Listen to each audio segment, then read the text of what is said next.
Look like Kim Kardashian? We can't help you. But we can help you to learn her viral makeup technique, a method for adding the illusion of shape to your face with light and shadow. Makeup artist Ella Malone knows all about it, and she's Little underpaint for structure. Chisel that jaw. I know what you're thinking. You would think that this would look terrible in person. I've been doing this for years and it never fails to amaze me. It goes hot mess, hot mess, hot mess, and then suddenly it's fabulous. Bam. Bam. Bam. Ellen joins us now to show this to us in real life. Hi. So this isn't contouring. This is something you call underpainting. This is called underpainting. And this is Dee. This is by the gorgeous way. Dee. She's already stunning.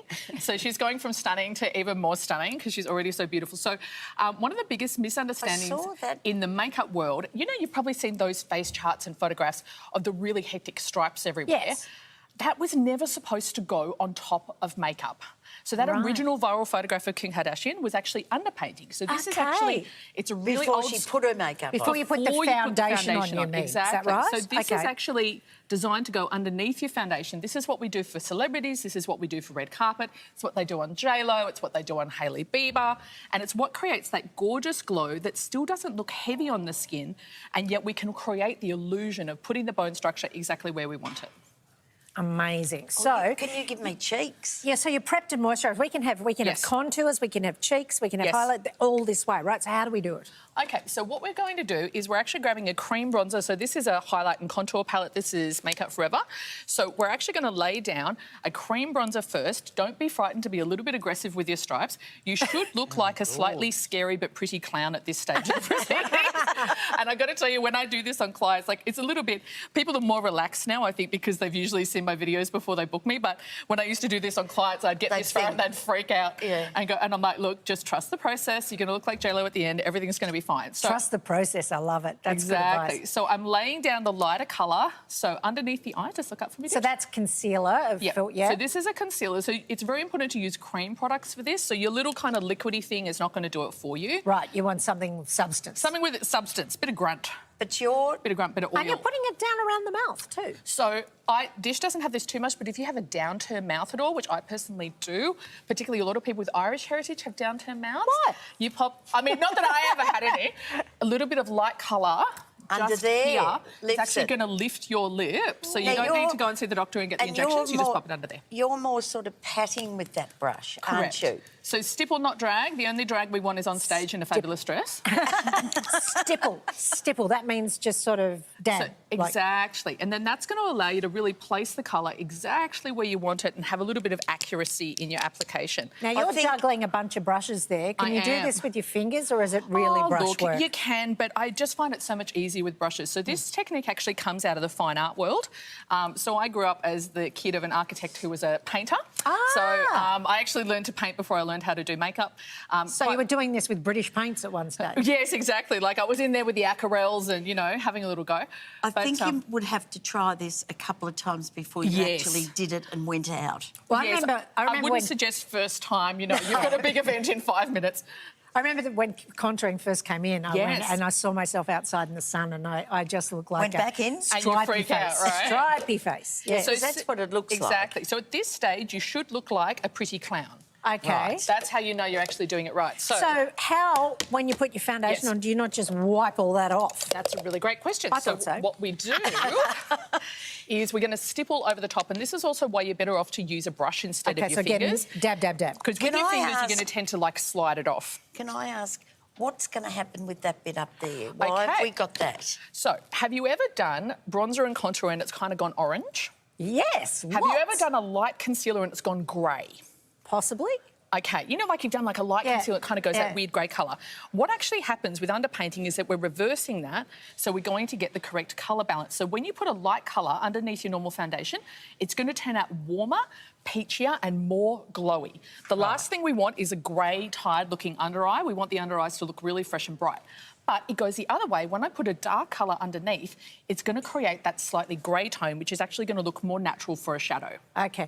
Now, so tell me, tangerine dreams. Do I have to use a different brush for each bit here with the foundation? Look, you can.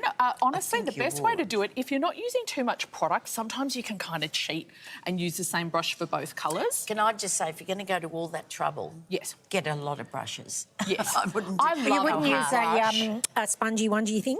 Oh, you can use a beauty blender. The main That's thing the is name. with a sponge, right, is the sponge is going to tend to pick up whatever's underneath it a little bit more, just like a smidge. Ah. So with a brush, you're going to use less product and you're going to actually deposit a little bit more accurately. Whereas with a sponge, you're going to tend to smoosh everything together and it's going to tend to disappear a little bit. So see how even before I've blended the contour, you're starting to get this really pretty kind of glowy, peachy look on the skin. So It's I want lovely. to see how you blend this contour, because that... Yes. Right? That's the bit that everybody that's gets the scared here. scariest This bit, is where yeah. they lose their nerve and they go, look, I'm just going to give up and Yeah. wash it all off. So you can go... I like to use 2 foundation colours. You don't absolutely have to, but I like to use a slightly darker colour and only the tiniest bit of product, not very much, because we don't want to completely get rid of all that contour. But you just want the stripe gone. Exactly. We just don't want to see the edges. We want to just believe that we woke up with our cheekbones looking like this. Okay. So we just stipple, Which stipple over the top. Jessica Rowe does wake up with her.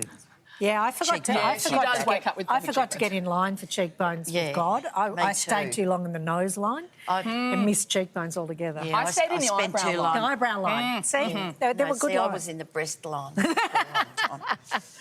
Now, See how the fell stripes are asleep actually there. just starting to disappear into the makeup? Yes. so what stage do you do powder? Ah, excellent. All right, so powder, this is one of my bugbears. If you're going to take one thing from me, don't set wet.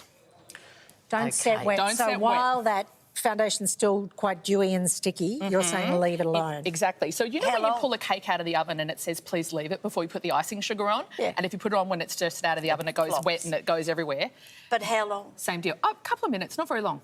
So Okay, it depends a little bit on the formula and how humid the weather is and all that sort of stuff. But I like to use this time to do a little bit of eyes. You can even do a little bit of bronzer and blush, depending on the kind of bronzer and blush that you're using. Look up for me. Look at that. Looks fabby. But see, she's glowing. I mean, she's already glowing.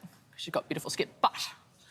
But this is how, because you know how, like, you see those photographs with really glowy makeup and you think, oh, it must be Yes. because they're using 8 litres of highlighter. Yes. It's not the highlighter. It's actually what you're doing with the foundation that makes it glow like that.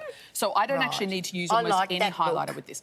I love a glow. It makes you look younger, I reckon. But the thing is, they tend to pat us down for telly, don't they? We don't want to look too hot. and See, I used to sweaty. love Dynasty. yes. Oh, my gosh, the Dynasty blush, I love it. Remember that? No, Wait. you're too young. Sorry. Thanks, Denise.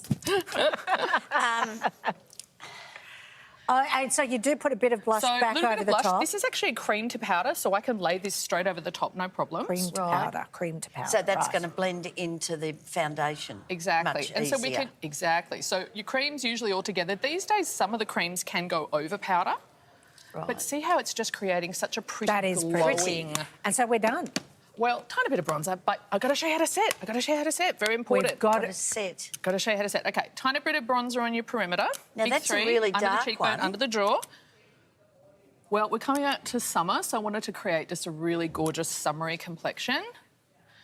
And now I'm going to show you, so you did mention they pat you down for TV to make you matte. Yes. There is a way of setting that's going to be a little bit more flattering, particularly, you know, for photographic work, that kind of stuff.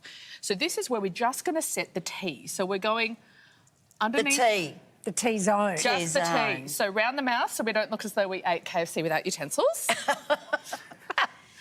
Always working from the bottom of the face up, and this way you don't end up with too much powder under the eye. Because you know you get too much powder under here, it makes you look And it tired, goes makes in you the look holes. dry.